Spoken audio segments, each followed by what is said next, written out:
Então, vamos lá, gente. Vamos fazer a prece de início. Graças a Deus, graças a Jesus. Mestre amado, amigo de todas as horas, aqui estamos reunidos, mais uma vez, em teu nome, com o objetivo de ouvirmos, lermos e apreendermos mais um de seus ensinamentos. Te pedimos, Senhor, que ilumine a todos nós, para que esse estudo nos faça galgar um degrauzinho a mais na nossa caminhada evolutiva. Graças a Deus, obrigada pela oportunidade, graças a Ti, Jesus.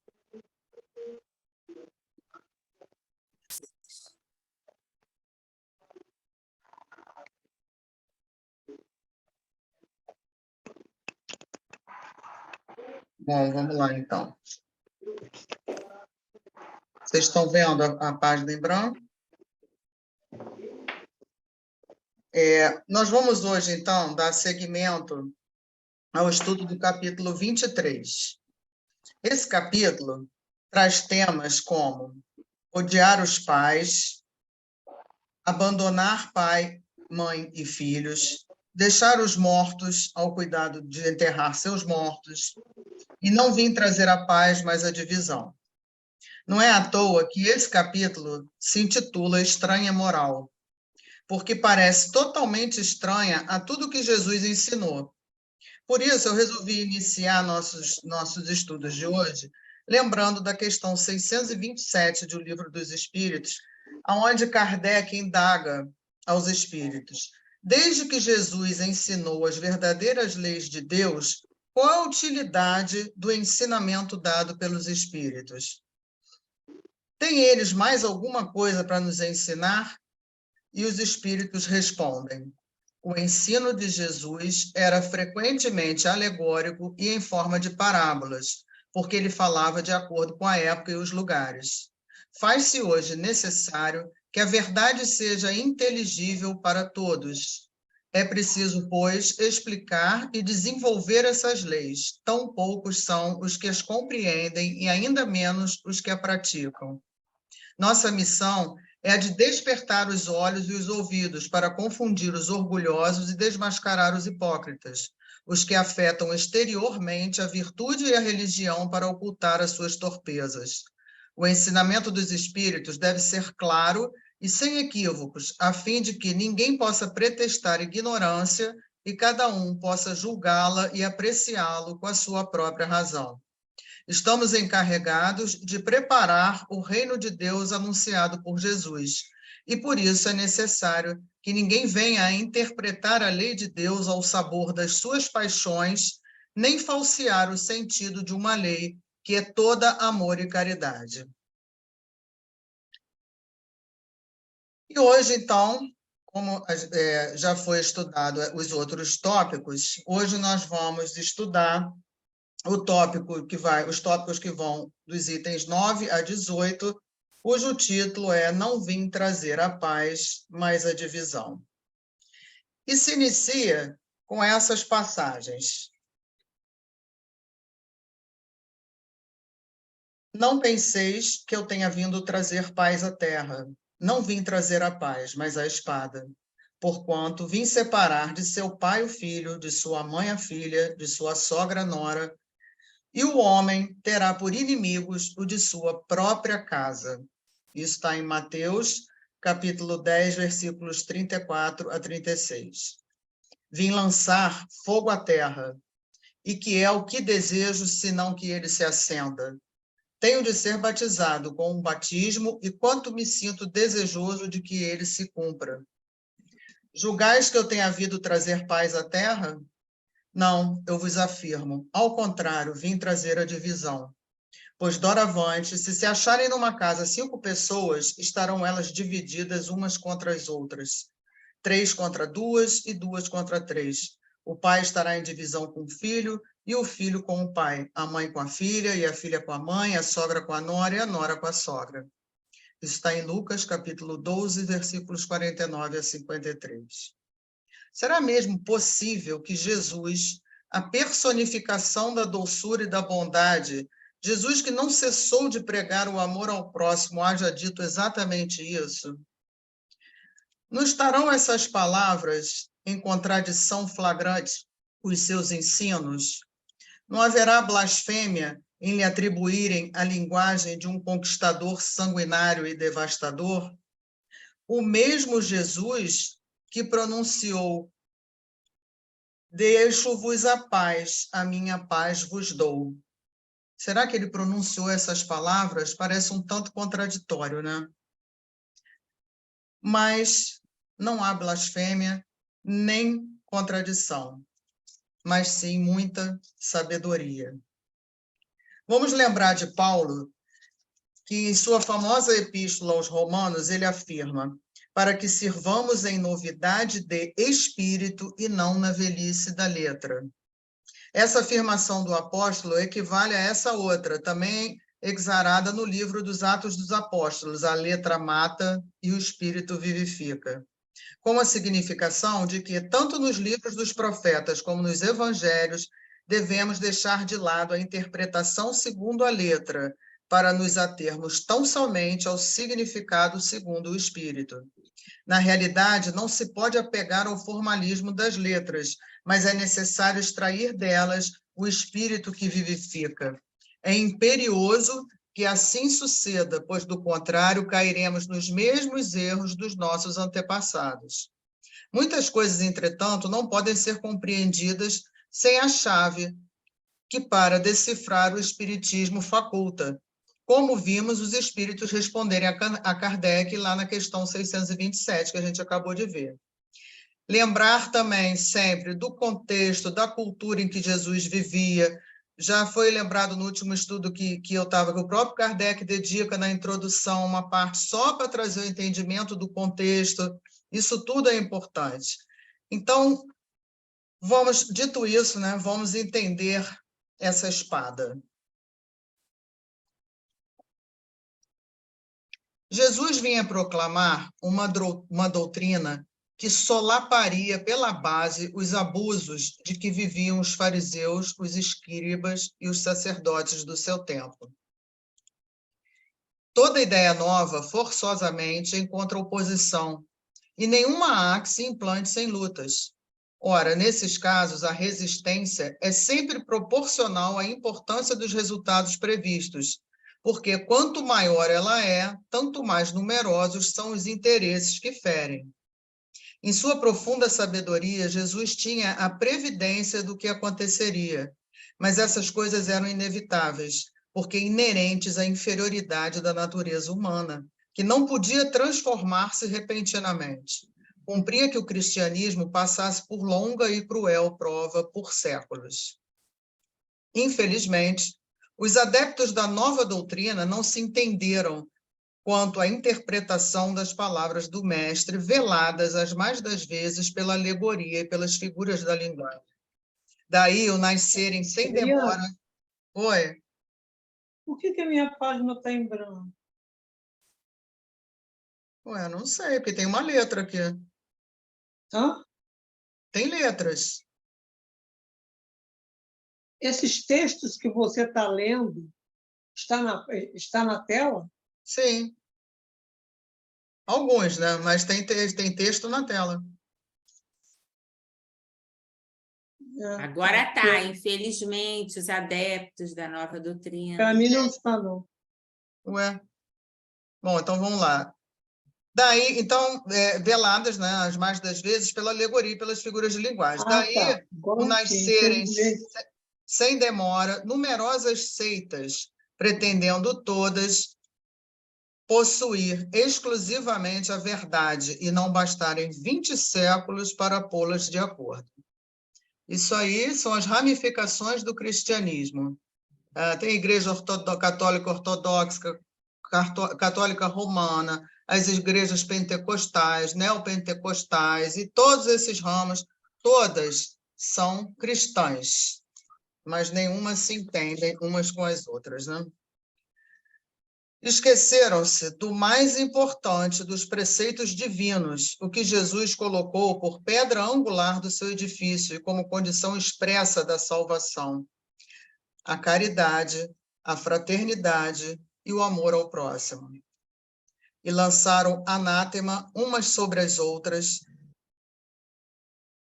e atiraram as mais fortes, esmagando as mais fracas, afogando-as em sangue, aniquilando-as nas torturas e nas chamas das fogueiras. Vencedores do paganismo, os cristãos, de perseguidos que eram, fizeram-se perseguidores. A ferro e fogo foi que se puseram a plantar a cruz do Cordeiro sem mácula nos dois mundos. É fato constante que as guerras de religião foram as mais cruéis, mais vítimas causaram do que as guerras políticas. Em nenhuma outra se praticaram tantos atos de atrocidade e de barbárie. Por isso, segundo Allan Kardec, quando Jesus declara: não creais que eu tenha vindo trazer a paz, mas sim a divisão, o seu pensamento era esse: não creais que a minha doutrina se estabeleça pacificamente. Ela trará lutas sangrentas, tendo por pretexto o meu nome, porque os homens não me terão compreendido, ou não me terão querido compreender. Os irmãos, separados pelas suas respectivas crenças, desembainharão a espada um contra o outro, e a divisão reinará no seio de uma mesma família, cujos membros não partilhem da mesma crença. Vim lançar fogo à terra para expungi-la dos erros e dos preconceitos, do mesmo modo que se põe fogo a um campo para destruir nele as ervas mais. E tenho pressa de que o fogo se acenda, para que a depuração seja mais rápida, visto que do conflito sairá triunfante a verdade. A guerra sucederá à paz, ao ódio dos partidos, a fraternidade universal, às trevas do fanatismo, à luz da fé esclarecida. Nos dá a impressão, né, de que ora Jesus deixa a paz, ora não, né? Afinal, ele veio ou não trazer paz à Terra? Onde está o problema nessa fala dele, né? Não vim trazer a paz, mas a espada. No fato de que há dois tipos de paz. Então, a paz de Cristo é diferente da paz do mundo? Com certeza, né? A que Jesus apresenta e a que o mundo apresenta são paz diferentes. E isso está bem claro no segmento daquela frase que eu falei já em slides anteriores. Deixo-vos a minha paz vos dou. Não vou-la dou como o mundo a dá. Não se turbe o vosso coração, nem se atemorize. Então, gente, para o mundo, a paz é sempre entendida como ausência de lutas, de dificuldades, né? Mudança de circunstâncias interiores gera um abalo, e aí a pessoa interpreta essas mudanças como falta de paz.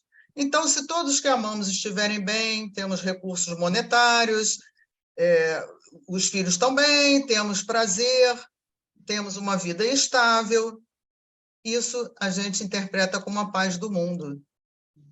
Mas o conceito de paz, esse conceito de paz entre os homens, desde muitos séculos, foi visceralmente viciado.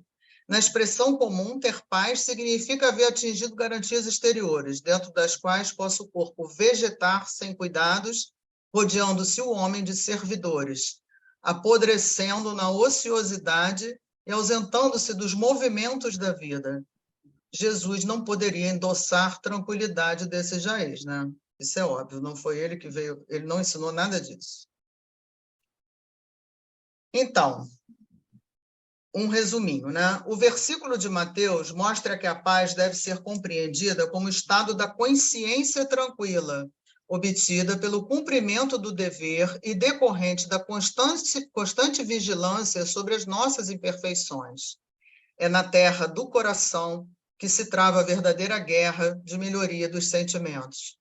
A espada é, nesse sentido, um instrumento de progresso que corta as nossas más inclinações num processo de intensa batalha íntima. Por essa razão, o Espiritismo nos mostra que é medida de bom senso aprender para viver com acerto e eficiência uma vida digna, feliz, amando e servindo ao próximo. Devemos, então, buscar a paz do Senhor, paz que excede o entendimento, por nascida e cultivada, portas adentro do Espiritismo, no campo da consciência e no santuário do coração. Olhando a vida do Cristo e dos seus seguidores, né, a gente vê que a paz do Evangelho não está pautada nas questões exteriores. Vocês lembram das histórias dos primeiros cristãos que eram devorados por feras, eram queimados, eram trucidados, e todos morriam cantando, felizes, com a fé, com a certeza de que realmente o reino iriam encontrar Jesus, porque eles conseguiram acreditar que realmente o reino de Deus está dentro de nós e eles encontrariam essa paz no plano espiritual. A paz de Jesus está edificada em outras bases, porque a sua vida e a de seus fiéis seguidores é uma vida marcada por lutas, desafios e mudanças constantes. Qual é a paz legítima a ser buscada? Essa que a gente busca no mundo material ou a que o Cristo nos propõe? Como nós entendemos que essa paz possa ser alcançada? É possível ainda assim alcançar a paz? Então, gente, o primeiro ponto, repensar a paz. Né? Não como algo que dependa de circunstâncias exteriores, mas sim que dependa, sobretudo, da maneira interior pela qual lidamos com as circunstâncias exteriores. Essa é a mudança que o Evangelho vem nos trazer. É da vida a transitoriedade, a mudança constante. Então, por isso, lutamos com as circunstâncias, a vida toda. Então, parece que nunca vamos alcançar a paz. Se a gente ficar buscando essa paz exterior, a gente fica sempre com essa sensação de que a gente nunca vai alcançar a paz, porque vida é movimento, vida é transitoriedade, é mudança. Por isso, a gente luta com as circunstâncias a vida toda. Então, essa paz, ela não está nesse embate com as circunstâncias exteriores. Os nossos inimigos não moram fora de nós. Estamos sujeitos aos convites da evolução o tempo todo. Nós estamos aqui para isso, né? Nossos inimigos não moram, então, fora de nós. Os nossos inimigos não é o vizinho, o cônjuge, o filho. Isso tudo, eles estão com a gente para quê? Para nos ajudar a evoluir. Então, ao contrário de tudo que me cerca, o que está dentro de mim, o controle de tudo que me cerca, não é da minha alçada. O controle que é da minha alçada é daquilo que está dentro de mim. Tá? Então, as circunstâncias externas, elas vão acontecer. Eu não tenho controle nenhum sobre elas. Agora, como eu vou reagir a essas circunstâncias internas, aí o controle é todo meu. Então, a batalha é dentro, a transformação é interior. O bom combate interior, que enquanto não é feito, continuaremos combatendo com pessoas e circunstâncias, tomados por nós como adversários, quando, na verdade, são eles os professores que nos ajudam a entender que o que realmente precisamos combater está dentro de nós. Essa é a espada que Jesus se refere, simboliza o combate agora assumido internamente, pois a partir das lições dele passa a ser mais conhecedor de si mesmo e, portanto, dos problemas a serem tratados. Então, nós temos que voltar a espada não contra os outros. Né? Mais uma vez, lembro outra passagem que parece contraditória, quando chegam para buscar Jesus, nas vésperas da crucificação, e que Pedro desembainha a espada e corta a orelha. Né? E que Jesus fala, embainha a tua espada. Ou seja, se ele estivesse falando que ele vinha com essa mesma espada, né, para o mundo, estaria numa incoerência total. Então, a espada aludida pelo Cristo é, pois, um simbolismo. É a espada simbólica do conhecimento interior pela revelação divina, a fim de que o homem inicie a batalha do aperfeiçoamento em si mesmo. É a espada que elimina o que há de ruim nas nossas experiências e nos faz selecionar pensamentos, palavras e ações que garantem a vitória sobre nós mesmos na caminhada ascensional. Quando a orientação espiritual elevada penetra a intimidade do indivíduo, inaugura-se de imediato uma luta íntima. Os novos conceitos chocam-se com as concepções caducas ali existentes, filhas de uma mentalidade que não produz paz, nem ameniza a cota de sofrimento da criatura. Os conflitos gerados por essa batalha interior produzem transformações significativas no ser, tornando-o criatura melhor pouco a pouco. Novo aprendizado produz conflitos íntimos. Conflitos íntimos geram dissensões. Dissensões fazem surgir o homem novo, transformado pela força do bem. Esse processo é, em geral, paulatino, pois o homem que adquire entendimento superior terá de lutar continuamente contra o homem velho, portador de viciações e equívocos. E depois dessa jornada toda, né, cansados, afinal, de um combate sem solução, que só acarreta desolação e leva ao distúrbio até mesmo ao seio das famílias, os homens reconhecerão onde se encontram os seus verdadeiros interesses nesse mundo e no outro, e verão de que lado se acham os amigos e os inimigos da sua tranquilidade. Paulo compara a palavra de Deus, que para nós seria o Evangelho de Jesus, com uma espada que nos penetra e nos permite discernir intenção, sentimentos que antes não discerníamos.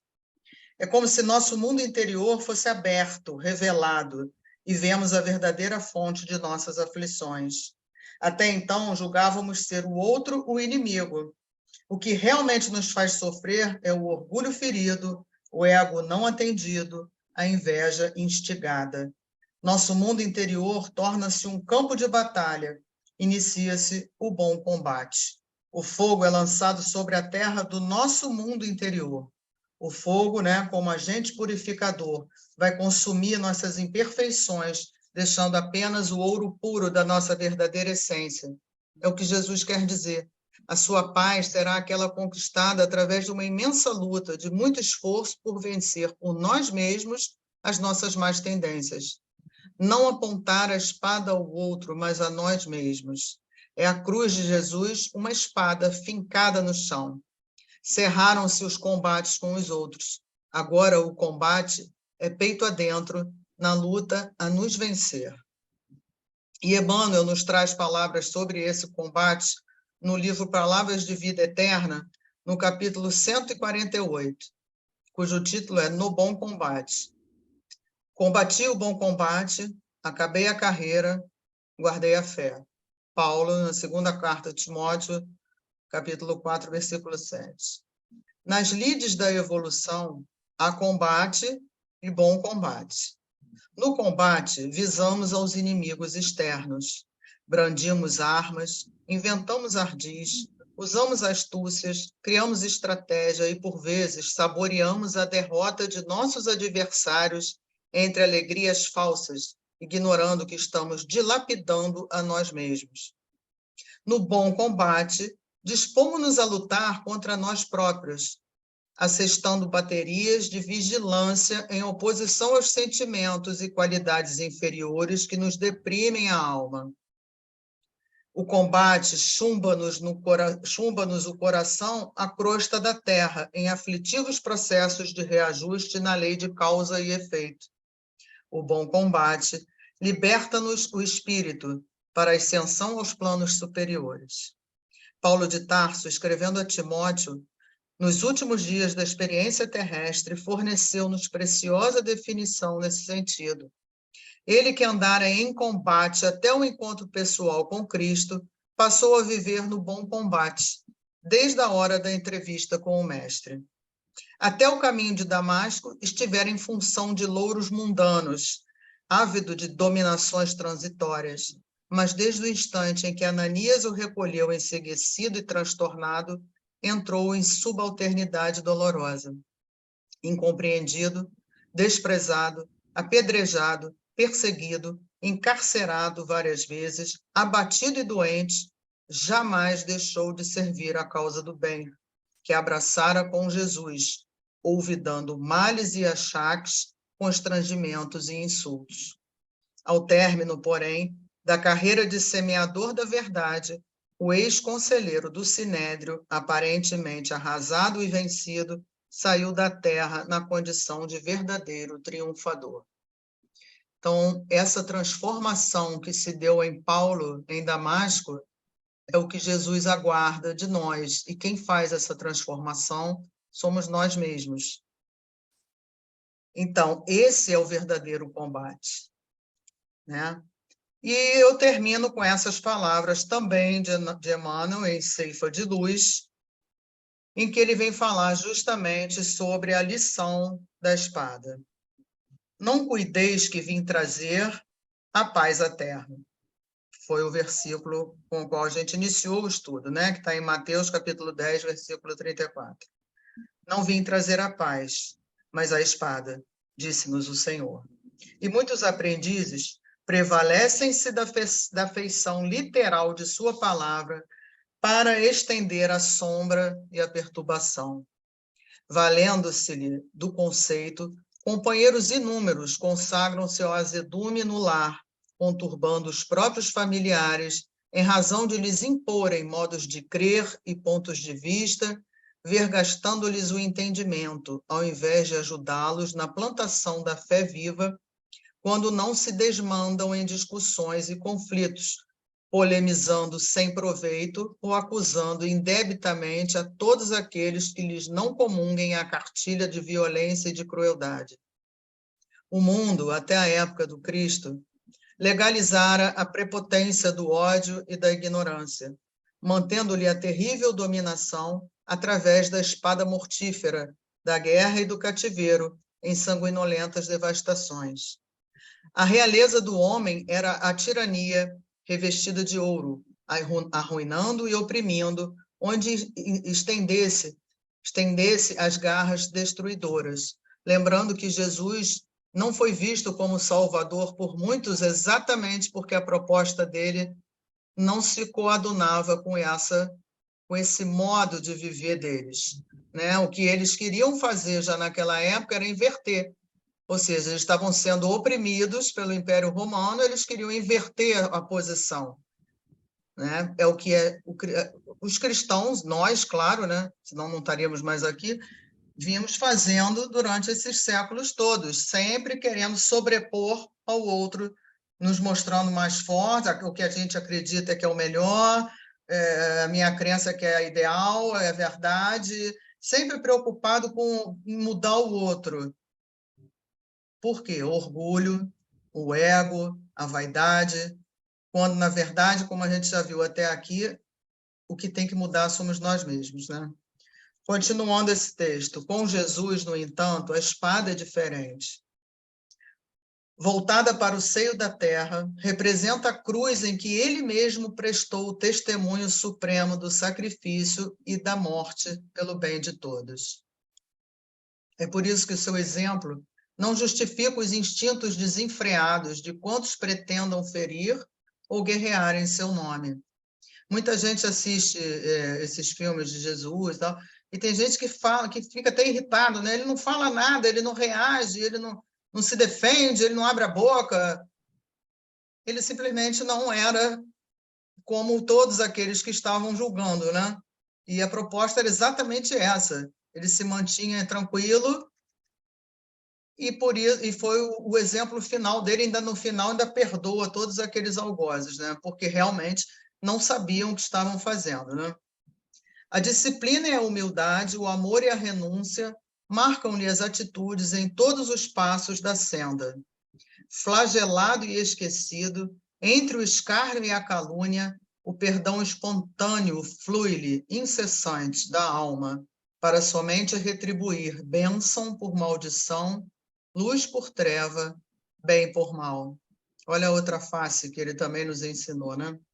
Assim, se recebeste a espada simbólica que o Mestre nos trouxe à vida, lembra-te de que a batalha instituída pela lição do Senhor permanece viva e rija dentro de nós, a fim de que, ensarrilhando sobre o pretérito a espada de nossa antiga insensatez, venhamos a convertê-la na cruz redentora, em que combateremos os inimigos de nossa paz ocultos em nosso próprio eu, em forma de orgulho e intemperança, egoísmo e animalidade, consumindo-os ao preço de nossa própria consagração à felicidade dos outros, única estrada suscetível de conduzir-nos ao império definitivo da grande luz. Esse texto é do Emmanuel.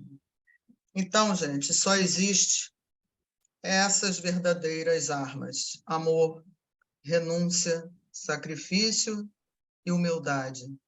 Essas são as armas com as quais a gente deve lutar, né? Entre aspas.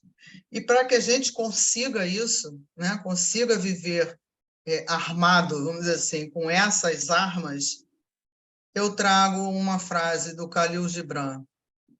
E disse o divino: ame o seu inimigo. E eu obedeci e amei a mim mesmo. Porque eu só posso dar aquilo que eu tenho. E enquanto eu não me amar, eu não vou conseguir amar o próximo. E é isso.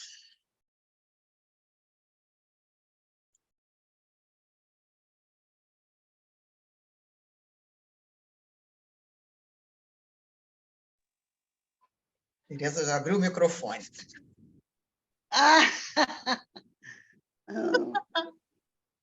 Gente, é estonteante a gente ver as explicações trazidas e com muita propriedade, tiradas de Emmanuel, tiradas do próprio Evangelho, tiradas de Kardec, tiradas do Livro dos Espíritos.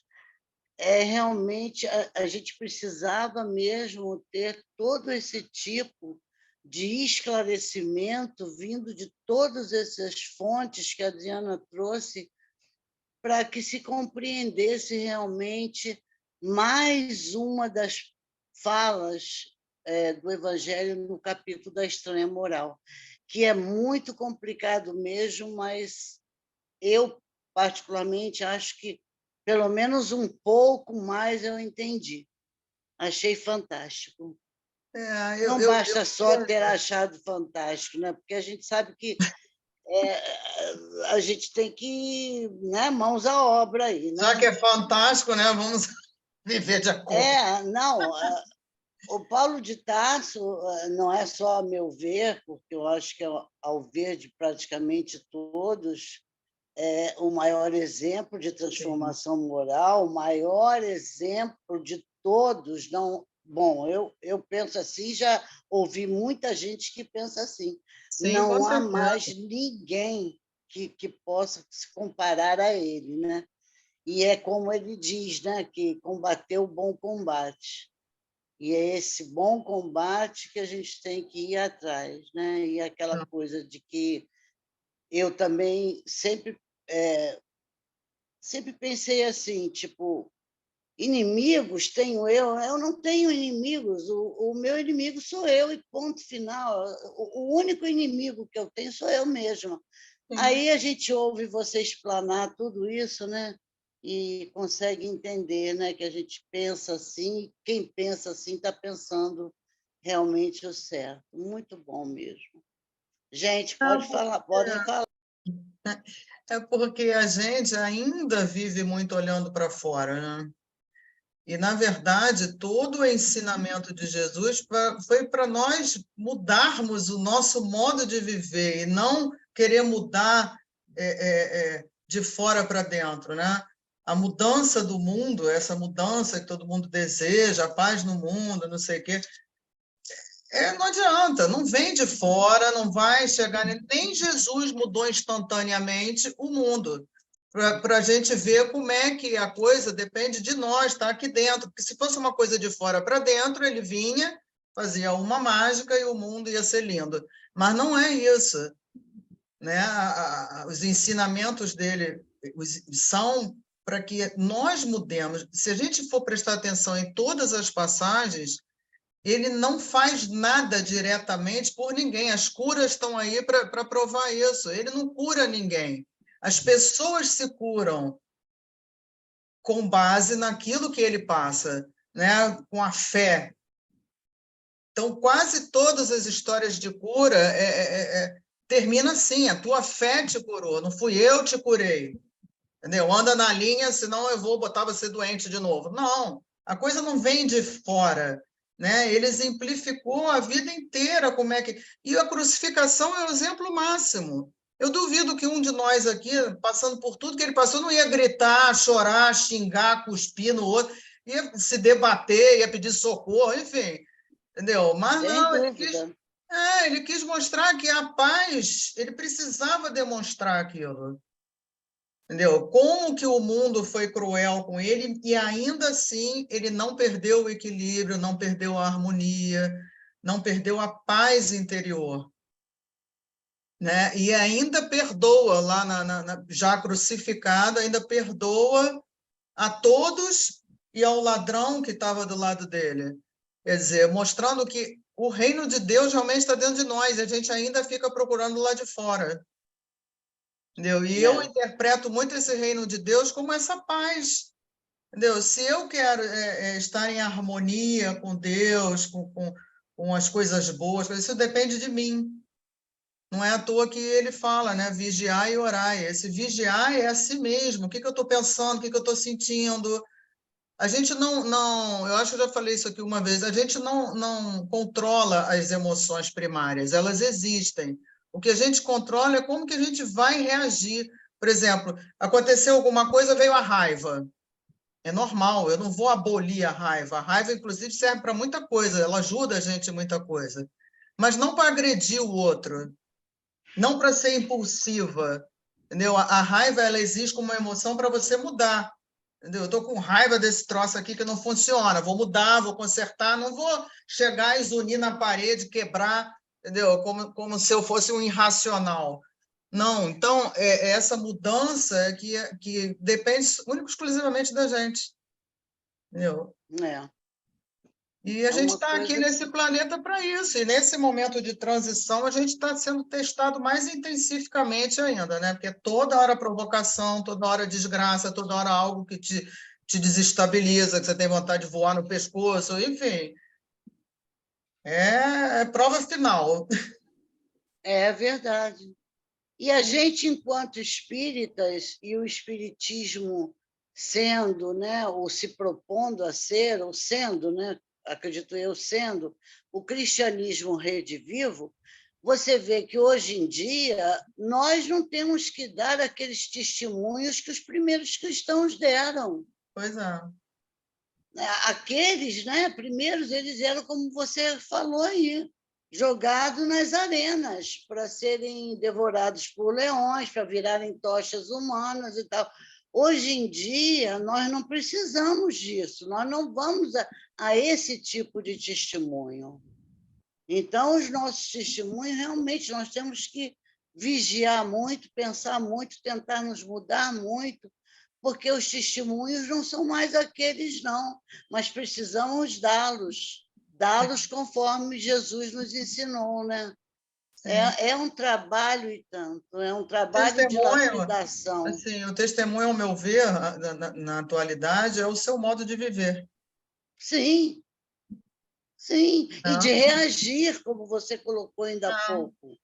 Está com raiva, mas espera aí, é como você falou, existem as emoções primárias que a gente não breca, elas têm que vir.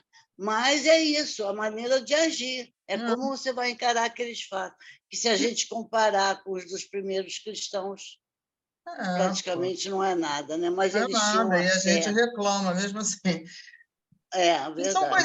São coisinhas diárias, entendeu? Ontem mesmo, meu filho se estressou aqui por uma bobagem, queimou a carne que ele estava fazendo, sei lá, mas deu um chilique na cozinha, aí ficou eu e minha nora parada, fazendo o que a gente estava fazendo, e ele lá... Quando ele viu que ninguém se manifestava, ele falou, tá falando sozinho? Eu falei, a única pessoa que está irritada aqui é você, nós não estamos. Aí foi perdendo a graça, entendeu? Passou 5 minutos, ele já estava brincando, abraçando, entendeu? Então, você vê isso dentro de casa, né? Com uma pessoa que você ama. Agora, a gente tem que fazer isso com todo mundo. Alguém vem na rua e começa a esbravejar, você tem que fazer a mesma coisa, entendeu? Mas não é olhar com ar de superioridade, que você está agindo como um animal, eu já sou um espírito evoluído. Não é isso, entendeu? É realmente, de fato, não é para aparecer, é de fato não se deixar envolver por aquela vibração. É um trabalho vamos dizer assim, de toda uma vida, né? Porque é um processo, né? Sim. Que a gente tem que ter a compreensão, né? O que a doutrina nos dá, né?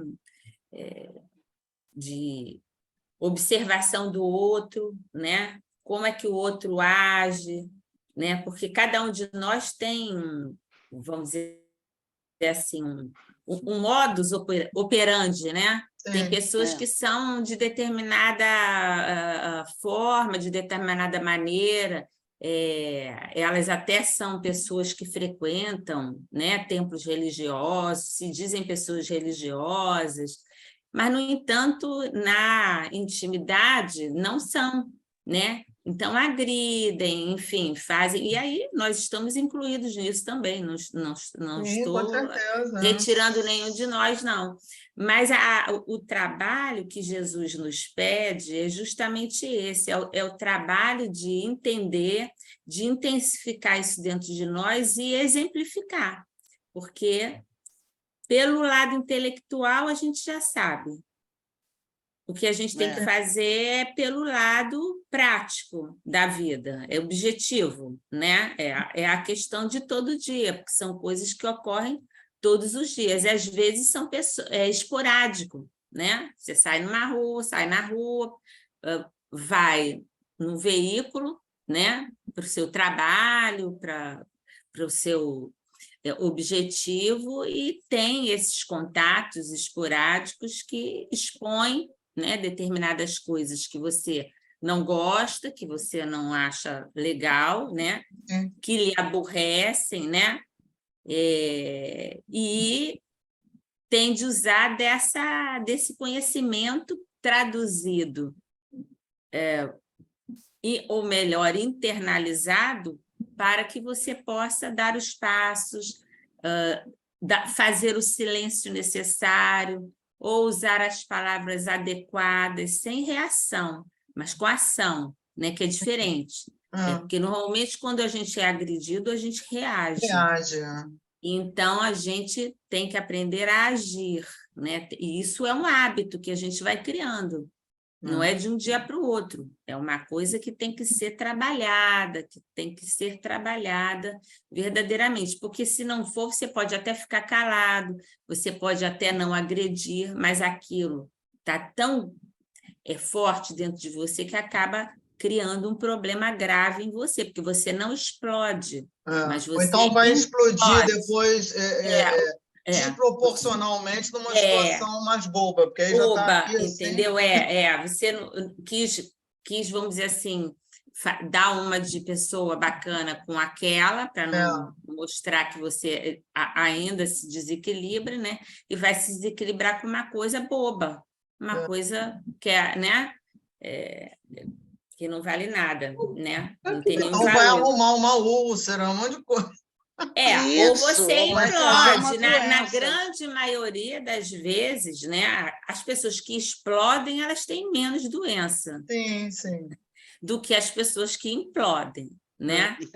É verdade. É verdade. Né? Agora, que a gente tem que fazer esse trabalho, né? Porque também a gente, nessa parte que é bem interessante, é bem complicado para você entender, né, que Jesus fala, né, odiar pai e mãe e tal, né? Não, assim, tem a questão da interpretação também, né? Da interpretação e da tradução, né? Da tradução da palavra. Não é bem odiar, né? Porque Jesus não falaria isso, como ela mesma colocou, né? Jesus jamais falaria odiar pai e mãe. Mas pode aborrecer. Não é? Aborrecer pai e mãe, porque você tem um outro pensamento.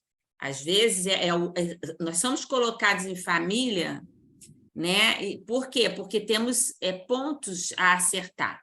Nós temos questões a acertar, né? Temos que fazer ali um polimento. A gente está falando da família mais próxima. Mas, é claro, tem sempre um que é o que cria mais embaraço na nossa vida. Mas não porque ele seja ruim, e sim talvez porque a gente também não o compreenda, né? e não queira deixar o homem velho que existe dentro de nós Ah, ter contato com o homem novo que ele traz. E aí essas ideias se contrapõem, né? E aí, embora eu não acredito que Jesus disse odiar, ele disse algo que se pareça com isso, como aborrecer, né? Como não ter a mesma ideia, não comungar do mesmo pensamento, sim. não é? Que é isso que a gente está vivendo agora, né? Exatamente. Agora não, a gente está vivendo né, uma questão grandiosa dessa, né? Em todos os E, sentidos, em né? todos os sentidos, Religiosa, exatamente. política, enfim, as pessoas estão É, intolerantes, entendeu? Se você disser que intolerantes, prefere o roxo, o amarelo quer que você morra, porque o amarelo é o melhor. Enfim, então é uma coisa... Você vê a multiplicidade de religiões dentro de uma família. Aí traz mesmo essas divisões a que Jesus se referiu, né? Pai contra filho, então, não sei o que, também com relação a essa pluralidade de religiões dentro da família também. Não é nem só a questão religiosa, que às Não, vezes há não é famílias só. que nem têm religião, não se, né? Não, é porque eu estou dando outro exemplo além do que você deu. Sim, Tipo, né, as pessoas diferentes, maneiras de pensar, de resolver questões na família, mas a multiplicidade de religiões em família, ou até pode abarcar mais do que a família, também está aí. Também, quem sou Às eu, vezes mas até da mesma religião. a gente nunca viu tanta religião diferente, meu Deus. Mas às vezes até a própria religião, a pessoa é da mesma religião que a outra. eu fiquei tão impressionada. Mas ela não pensa como a outra. Eu até imprimi para ler a árvore. Porque lê aí, porque eu não enxerguei nada. Não, fica ruim de enxergar mesmo, porque a letra é muito pequena, mas é muita ramificação, muita ramificação. Muita. Entendeu? E assim... E é um detalhe, porque é como você falou, né? Como foi trazido. Tudo vai dos interesses humanos, né? Exatamente. E eles é que modificam. O tronco é o cristianismo. Aí Jesus não fundou nenhuma religião. Exatamente. Não. Os homens é que fizeram isso, né? Os homens é que fizeram isso. Né? Não, é uma questão de entendimento. Eu acho que, de acordo com cada entendimento, acontece esse tipo de coisa. Né? Cada um entende de um jeito, cada um coloca de um jeito e acha que o seu jeito é que está correto, é que está certo. Então, é verdade. Mas aí volta ao início, Glória. E por que você escolhe A, acha que é certo, e vai implicar com quem escolhe B? Se você acha que o A é certo, continue no A, entendeu? Porque o objetivo é se melhorar. Mas aí vem o nosso orgulho, aí fala, como é que a Glória prefere B, gente? Não é possível, será que ela não vê que A é melhor? Quer dizer, a gente está sempre olhando para o outro, entendeu? Quer dizer, ela acha melhor ir por ali, eu acho melhor ir por aqui, entendeu? Agora, né, aquela pedra fundamental que tem naquele slide, que é fraternidade, amor ao próximo, aquilo é a base. Se você prefere por aqui para chegar à fraternidade, ótimo, eu prefiro por aqui, beleza, um dia a gente se encontra lá em cima, entendeu? Mas não ficar, não, por aqui é melhor, não, eu acho que aqui, entendeu? Querendo impor, né? Impor a sua visão, porque o Espiritismo ele nos oferece esse entendimento maior, né? Cada qual é aquilo que soube se construir. Sim. Não é? E está hoje do jeito que pode. Então, a gente tem que respeitar, embora a gente não concorde, embora a gente ache que vai ser perda de tempo, que aquela pessoa vai bater a cabeça, vai criar problemas sérios para ela. Você não tem como impedir, você tem como dialogar se a pessoa aceitar isso, né? Mas o que a gente pode é orar pela pessoa para que a luz se faça nela, né? E respeitar o direito dela fazer errado. Exatamente. É triste. É o momento e se dela. fizer contra nós, a gente tem que ter também o mesmo sentimento. Saber se prevenir contra a pessoa, né? Porque ninguém há de ficar junto de alguém que a gente sabe que assassina, né? Não, claro. Que faz o mal de graça ao outro. Você não vai ficar perto, nem vai, vamos dizer assim, ficar adulando quem você sabe que é traiçoeiro, né? Ainda não tem dentro dela aqueles, vamos dizer assim, a base de valores que constituem uma normalidade para que haja uma boa convivência, uma convivência, no minimamente fraterna, né? Então, mas você também não vai fazer para ela aquilo que ela faz para com você ou para com outras pessoas, porque é o que a Adriana falou, fico no A e deixo a pessoa ficar no B. Eu não posso fazer algo que eu já ultrapassei, porque aquilo já não está na minha natureza. Eu só faço quando aquilo ainda é da minha natureza. Eu penso que não é. Eu penso que eu já me elevei, mas na verdade... Aí vem com aquele, exatamente, mas também eu fiz isso porque o fulano fez isso, então eu dei o troco. Tenho todo o direito de fazer. Eu não sou Jesus, não é? Então, nós temos o dever, né, de, vamos dizer assim, não deixar que nenhum mal aconteça ao outro. Se eu sei que um mal vai acontecer ao outro, eu não tenho que ficar calada porque eu não tenho que me meter. Eu tenho que fazer algo que possa ajudar para que aquele mal não ocorra, não se dê. Aponta caminhos, Agora, né? não é nada que eu vá fazer contra a pessoa que vai fazer mal. Não. Eu pego um revólver, já que ela vai fazer mal, eu faço, então, mato ela, logo resolvo o problema, tô bem com Deus. Não é isso. Né? Não é isso. E isso só o tempo e só esse trabalho de edificação íntima, né, tão bem colocado hoje, que vai fazer com a gente. Entendeu? Que vai fazer esse edifício que a gente precisa construir dentro de nós. É só esse. Porque só o ouvir, o intelecto, ele não estrutura nada na nossa intimidade. Não resolve. A gente precisa realizar, a gente precisa se pôr ali, na situação, né? Por isso que essas pessoas que se afastam, né? Ficam enclausuradas, distantes do mundo, né? Dos problemas do mundo, ficam orando pelo mundo, mas elas não estão crescendo. Elas não estão se melhorando, não estão se desenvolvendo, porque elas se afastaram do mundo.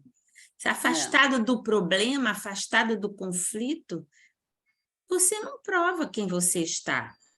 Você não cresce mesmo com você. Não cresce. Não amadurece. Não tem condições íntimas de trabalhar. O que o Emmanuel fala aqui, você tem que encarar essas pessoas como professores. Né? Essas pessoas que te incomodam, essas pessoas que te irritam, são professores. São obsessores encarnados. Pois é, entendeu? E aí estão aí para te ajudar a não sair, vamos dizer assim, do caminho que você achou, do caminho do bom senso. Essas criaturas estão na nossa vida para nos ensinar a ter bom senso. E haja o que houver, a gente não sair do bom senso. Não é dizer, deixa que Deus vai cuidar. Não, nós temos a nossa responsabilidade, né? Agir de acordo mas não reagir. É o que você está falando, tem que agir, mas não reagir. Exatamente. Age como a lei manda, age como o que você tem de valor, né? Orienta que você faça, não o que os outros fazem, mas aquilo que o teu sentimento íntimo pede para você fazer. Mas ora por eles, porque eles são aqueles espíritos que um dia nós já fomos. Sim. E que talvez a gente venha a ser de novo, se a gente sair desse caminho do equilíbrio. Exatamente. Né? Embora a gente ainda não fique toda a vida no caminho do equilíbrio, porque nós somos de altos e baixos, não somos ainda pessoas, né, totalmente equilibradas, senão não estaríamos mais aqui, não é? mas já sabemos, isso já bate mais fundo em nós, não é? Tem situação que só nos resta mesmo rezar, sabe? Rezar, pedir, respeitar, né? Porque tem coisas que a gente não tem condição, embora a gente reconheça, a gente entenda, a gente não vá, né, compactuar com determinadas coisas, mas tem coisas que a gente não pode fazer absolutamente nada, a não ser orar, pedir. É como você está falando aí. Às vezes as pessoas, né, se isolam, que acham que eu estou bem onde eu estou, não brigo, não discuto, não falo, não troco, mas a gente sabe que não é por aí o caminho, né? Mas também não vive, né? Não vive intensamente, não cresce, não amadurece. Né? Então, a gente que já sabe disso vai fazer o quê? Quanto menos contato a gente tem com o outro, né? Com nosso semelhante, mais vulnerável a gente é. Com certeza. Entendeu? Quanto mais a gente se afasta de tudo, mais vulnerável a gente é. Porque a gente só sabe que deixou de ser tão vulnerável quando, nesses embates, nesses conflitos, a gente se mantém mais ou menos em harmonia. Vou fazer uma comparação esdrúxula, típica da minha profissão. É como os vírus, as bactérias, aquela criança que nasce, tudo você tem que limpar, desinfetar. A criança não pode pisar no chão, não pode botar a mão no chão, não pode botar a mão na boca. Aquela ali tem doença toda hora, vai para a creche, fica doente todo dia. Entendeu? A outra que tem contato, entendeu? O sistema imune vai reconhecendo e aquela ali ela tem um sistema que protege, entendeu? E é por aí, entendeu? Você tem que lidar com quanto mais estímulo, né, você recebe exterior para você se avaliar, porque você só se conhece se você receber o estímulo. Se você ficar em casa trancado no quarto sem ver nada nem ninguém. Tem que encarar como exercícios, né? Exatamente. Se você não exercitar tudo, você nunca vai chegar a consolidar alguma coisa. Você nem sabe. Será que eu sou uma pessoa impaciente? Não sei, não estou sendo testada. Por isso o pessoal ainda brinca, né? Não pede paciência a Deus, não, hein? Não, ele vai te encher de experiências. Porque são as provocações, né, que vão nos dando essa dimensão do que a gente... em que degrau a gente está. Né? As provocações, porque provocação é o dia todo, né? de todo tipo, o tempo todo, de todas as... A analogia da escola eu acho sensacional, porque realmente a prova ela serve para você se avaliar. Ih, caramba, eu achei que sabia isso aqui, não estou sabendo nada. Entendeu? A partir do momento que você não tem prova, você não se põe à prova, você não sabe. Você pode achar que já superou aquilo, ou que sabe aquilo, mas não sabe nada. Eu acho que eu já estudei, que eu já sei. Eu acho. Achar é uma coisa e vai lá, né, passar pela né? Vai ser submetido à prova. Sim. O professor chega e dá a prova. Vamos ver se você passa ou não. Tudo que foi falado hoje eu estava prestando, né, como sempre. A gente está aqui para prestar atenção. Tantos segmentos, tantos exemplos, né, de todos eles. Falou-se de Kardec, falou-se de Paulo, falou-se... Os segmentos foram muito... Falando de Evangelho. É muito interessante, muito bom que a gente saiba e seja lembrado o tempo todo de tudo isso. Porque, na realidade, você vai ouvindo essas coisas, eu já ouvi falar tudo isso. Eu fiz o que com tudo isso? Eu preciso saber como é que eu estou usando tudo isso. Se eu estou usando, se eu estou me esforçando para fazer... Gente, olha, se tem uma coisa que a gente ouve, em todas as congresso, reunião, trabalho, seja o que for, espírita, autoconhecimento. E a gente quase não faz isso. Entendeu? Tudo, Tudo que a gente tudo, estuda, que a gente cai estuda, acaba, em algum instante, você vai ouvir a palavra autoconhecimento. Por autoconhecimento. quê? Porque a coisa é aqui, a gente tem que mudar, não é lá fora, é aqui dentro, entendeu? Então, você roda, autoconhecimento. Roda, autoconhecimento. Eu tenho que entender que eu tenho que me preparar para viver como espírito. Viver como espírito encarnado. Mas o espírito não. A gente anda, a gente é muito distraído, né? De vez em quando a gente dá umas escorregadas. Por isso o vigiai.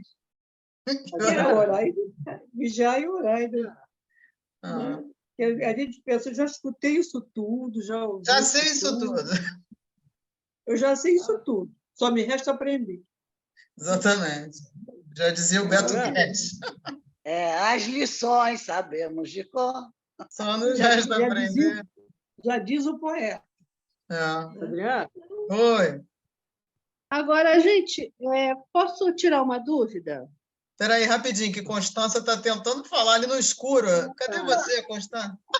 Escureceu, Constância tentou antes falar. Tem duas perguntas. Você acha que a gente, num coletivo, a gente está melhor do que no passado com as nossas brigas com o nosso inimigo, que são nós mesmos? Nossa, gente, que isso? É buzina. Sim. Sim, eu acho que nós estamos melhores. Sabe por quê? Não parece, né? Mas nós estamos melhores, porque é só você pegar a Idade Média, Constância. É só você pegar os primeiros cristãos, como a Teresa falou. Antigamente, nós estaríamos sendo jogados às feras, estaríamos sendo comidos por leões, estaríamos sendo usados como tocha humana no meio da rua, entendeu? As atrocidades. É só você ver aquele slide que eu botei ali as cruzadas, botei a Noite de São Bartolomeu, botei a Santa Inquisição. Mataram mais do que as guerras políticas. Entendeu? Então, hoje, há intolerância religiosa, há intolerância de tudo quanto é jeito, tem feminicídio, enfim, tem um monte de atrocidade, mas, ainda assim, não é na mesma proporção que já foi. É porque, hoje em dia, a gente vê muito isso, entendeu? A gente toda hora é bombardeado por essas informações, matou aqui, fez não sei o que ali. Então, fica sempre essa sensação de que o mundo está pior. Entendeu? Mas não está. Até porque a gente estuda que nada retroage, né? Ou estaciona ou avança. Sim, outra coisa, tipo assim, a gente tem como exemplo, assim, vamos supor lá na Índia, né? Aquele pessoal budista, né? Que eles ficam em oração lá o tempo inteiro. Sim. Né? Eles têm os templos deles, né? Os monges, né? Tipo assim, tipo assim, eles não estão fazendo, mas eles estão em oração. Então, eu acho que é a oração deles, entendeu? Estão orando pela gente, entendeu? Mas não estão naquela parte prática, mas, tipo assim, não seria um lance da gente, tipo assim, na minha parte, tipo assim, eu respeito, entendeu? Eles estão lá, estão orando. O mundo deles. Sim, respeito, ok, eles estão orando, e você usou a palavra aí que a gente está falando desde o início, eles estão orando pelo mundo, pela gente, isso é bonito, mas e a evolução deles próprios? Você não evolui. Tem uma questão no Livro dos Espíritos que fala isso, não basta você não fazer o mal, você tem que fazer o bem. Aí você vai dizer, não, mas orar é uma atitude do bem. Realmente, entendeu? Só que eles não podem fazer só isso, porque eles precisam evoluir também. E eles não são espíritos puros, senão não estariam encarnados aqui, entendeu? Então, eles têm que aprender alguma coisa. Mas você não acha que a gente quer que eles evoluam da maneira que a gente queira que seja? Não. Eu não estou dizendo que ele está certo ou errado, entendeu? É porque cada povo tem um modo de seguir, né? Sim, com certeza. E eu respeito, acho legal pra caramba. Só que, assim, pelo que a gente aprende no Espiritismo, nós, enquanto espíritos imortais, a gente só evolui no relacionar-se. Você só se vê no relacionar-se, senão você não se conhece. Entendeu? Então, não estou desmerecendo a atitude deles, nem do ermitão, nem dos monges, nada disso.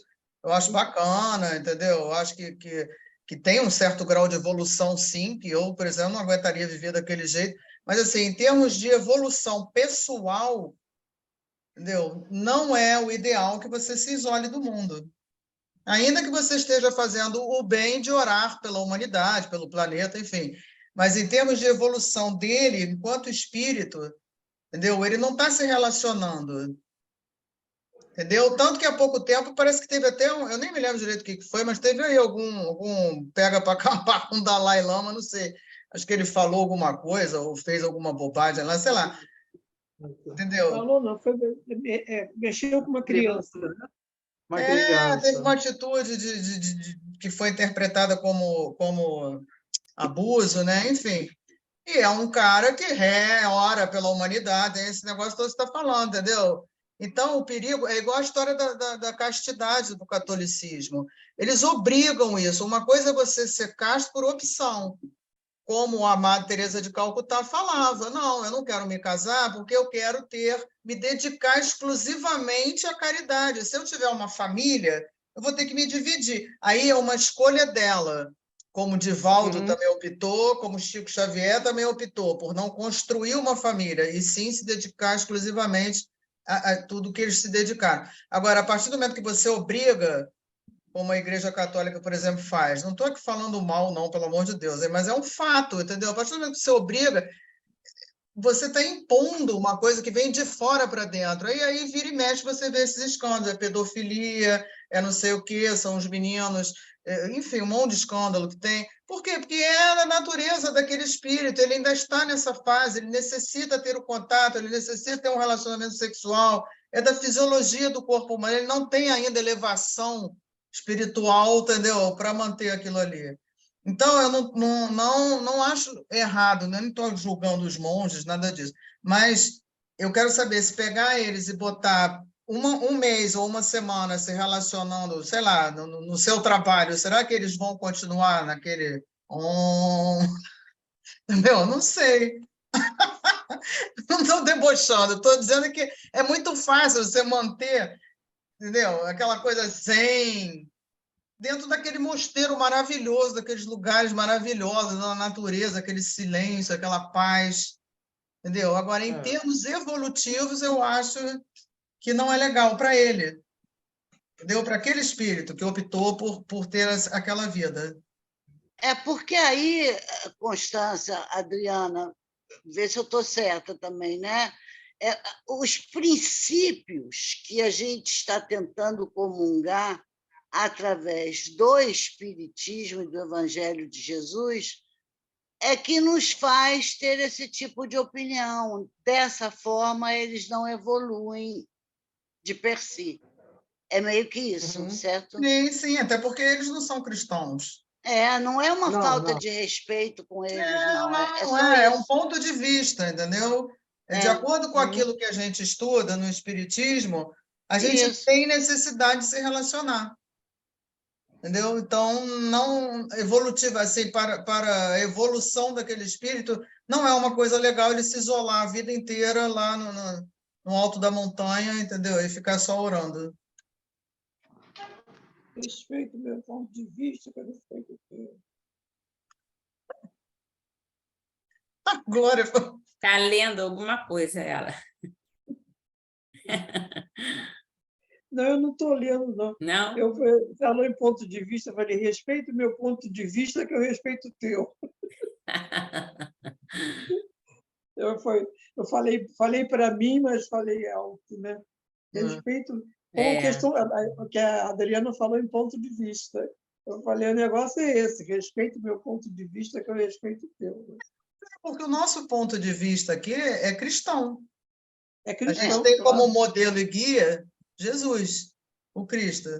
Entendeu? Então, o meu ponto de vista vai ser sempre com base naquilo que ele trouxe de mensagem. Então, eu acho que fica complicado. Né? Se for um cristão mesmo, né?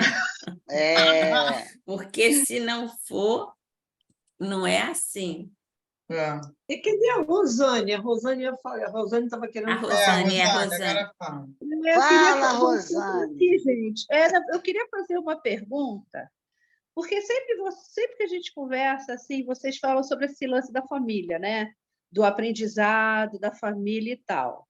Aí, gente, eu fico pensando assim, eu vou falar de mim, eu, Rosane, né? Eu sou filha única. Eu não tenho irmãos, eu não tenho sobrinhos. Meus pais já desencarnaram, meus avós também, meus tios também. Na verdade, os meus primos moram tudo em outro estado. Esse lado meu da minha família fica estagnado porque eu não tenho essas histórias para contar que nem todo mundo tem. Como eu fico? Mas você teve, né? Você teve uma família. Entendeu? Mas as pessoas foram indo embora e eu fui ficar. Sim, mas você cria uma família não consanguínea. Você deve ter amigos, você deve ter outras pessoas que convivem Então, com você. eles são sua família. Sua Isso eu família. tenho. Você Isso tem a eu gente tenho. aqui. Aqui, se a gente. Se a Quando vocês gente. falam, aí as pessoas fazem as colocações, né? São problemas com os pais, problemas com os maridos, problema com os filhos, noras e tal. Eu não tenho esse legado. Foram Sim, mas embora. você se relaciona com outras pessoas, Com outras Rosane. Quando a gente pessoas. fala família, é no sentido de se relacionar, porque família normalmente é um troço que está mais ali, grudado. Né? Por exemplo, eu ainda moro com meu filho, minha nora agora mora aqui com a gente também, enfim. Mas também, meu pai mora em Brasília, minha mãe está lá não sei aonde, entendeu? Mas não necessariamente é consanguíneo, que você não vive isolada, entendeu? Não, isolada não. Você tem Sempre amigos de trabalho, você cruza com pessoas na rua, você atende pessoas, enfim, você vive cheio de gente em volta, entendeu? E tem aqueles que são mais chegados. Esses são sua família. Família nesse sentido, entendeu? Não, gente, eu fiquei preocupada. Eu fiquei preocupada. Eu falei assim, gente, não tem ninguém para discutir, para brigar, para crescer. Como é que eu vou ficar? Rosane, eu vou ligar para você com certeza, todo dia. Vou ligar para você Vamos lá todo na dia casa dela, Tereza. e vou arrumar uma encrenca. Com certeza tem, né? Os amigos que têm os problemas, que têm as dificuldades, seus pacientes, as pessoas, né? Então, tudo isso é família que Deus empresta, ou família que a gente escolheu. Isso né? conta? Claro! Olha, às vezes a gente tem mais intimidade, às vezes a gente tem mais intimidade com amigos do que com familiares. Que eles, às vezes, são familiares e não têm intimidade com você. Não pensam parecido com você, não te entendem. Às vezes nem tem contato também, né? É um primo que você viu quando nasceu e tem 30 anos que não vê mais. Entendeu? Então, você tem os amigos que você escolhe ou que você é escolhida por eles, e esses amigos são a família. É com eles que você conta, é com eles que você se abre, é com você que eles se abrem, eles pedem para estar com você. Eu não sabia que isso contava. É um relacionamento, Rosane. São os relacionamentos. Tá. Você por exemplo, a gente ter escolhido, embora isso não seja uma coisa de todo dia na nossa vida, uma coisa semanal, vamos dizer assim, mas a gente ter se escolhido para estar nesse grupo, para trocar ideia nesse grupo, não por um mês, não por um ano, mas por muito tempo. Você acha que isso é o acaso? Não. Não, claro que não. Não é acaso. Não, claro que não. É? E se você observar, todo início de ano tem um monte de gente e no final acabam quase sempre as mesmas pessoas. Ou seja, são as pessoas que precisam ficar, que somos nós aqui. Vou te dar um problema segunda-feira, peraí. Ela tá triste porque ninguém arruma problema. Vou dar um problema Vou lá pra na ela. casa dela, dar um problema para ela. Segunda-feira eu vou dar um problema para ela à noite. Pode deixar, gente. Não entendi sua pergunta, Rosane. Ela está está entediada, não tem um cunhado, não tem um irmão chato, não tem um... Cunhado, não tem cunhada, não tem sobrinho para ficar pentelhando, não tenho tio para ficar empurrando, eu não tenho. Ah, mas não é à toa. E, de repente, ia ser tudo tão mal. Mas é porque cada um vem, né? Vem com aquela trajetória que precisa. Não, eu já estava Não é? preocupada, todo mundo evoluindo, eu estou para trás, como é que eu vou fazer? Não tem nada. Não, a gente Todo mundo para trás é ótimo. foi falado de quem se isola do mundo, não é seu caso. Né? De quem se isola por vontade própria. Por opção. Não é por Você opção, teve a não é o família caso. que era pra ter Tem tido. nada a ver. Tem nada a ver. Essa foi boa, Rosane. Eu já estava pensando assim, gente, me isolaram, foi todo mundo e me deixou, eu fiquei sozinha. Será que eles foram mesmo? Você tem certeza? Eu não sei. Ah. Não. Eu tenho que pensar na multidão na multidão que te trouxe até aqui. Você está aqui. Também tem essa. Quanta gente antecedeu você. Não é para você estar aqui. Rosane, Está se todo mundo você- evoluindo e eu se estou aqui. se você não conseguir... Rosane, se você não conseguir entender, eu vou comprar uma passagem para você lá para o Tibete. Ela vai ficar lá com os monges. Não deu certo lá, não. Deu certo lá, não. Não, porque você está habituada a se relacionar com um monte de gente diariamente, Rosane. O importante é isso. É se relacionar. Mas eu pensava nisso mesmo, sabia? Falava, gente, eu não tenho nada para contar, não tem problema, não tem confusão. Que vida, Duvido. tá tudo certo. E vocês Duvido, têm Rosane. injeção e vocês tudo. Ah, que isso, é. Não, olha só, sempre não Tem tem, não é o dia a afilhada. dia, a convivência e tal, eu ficava preocupada mesmo. Mas agora eu tinha uma visão limitada. Agora eu entendi. Então, realmente, a minha vida é uma bagunça, então. Viu? Ficou com medo da gente aparecer na casa dela, Tereza. Pois é. Vamos combinar. Cada dia vai um azucrinar ela para ela ter problema. Medrou. Todo mundo com a vassoura na mão. Mas agora eu entendi. Agora eu entendi. Pode Já ficar não vai preocupada, mais. Rosane. Não te deixaram para trás, não te esqueceram. Você Me senti continua evoluindo. abandonada. Essa foi boa. Adorei essa intervenção. Eu também. Só podia ser Rosane mesmo. Tereza está sem imagem. Ih, saí fora. Entrei. Entrou. Eu fui lá Voltei, te dar um voltei. beijo na segunda-feira, né? Eu fui lá, né? Te dar um beijo. Então tá bom. Então não reclama tá não. voltando. Foi ótimo. Me A senti sua orelha acolhida. não queimou, não, Adriana? A minha? Por quê? É que a gente falou muito de você. Ih, Não foi, Glorinha? Ah, também. Quem está falando é a Daisy? Cleide. Também está no Cleide. escuro. Ela e a Constância estão no breu. Mas que não tem. É que eu Não estou muito pagaram a light, caída, estou que muito ruim da garganta e do ouvido. Eita, fé. Eu fui lá, eu dei um beijo em você. Não fica reclamando, não. Foi. Mas a gente fica sentindo muita falta da Adriana.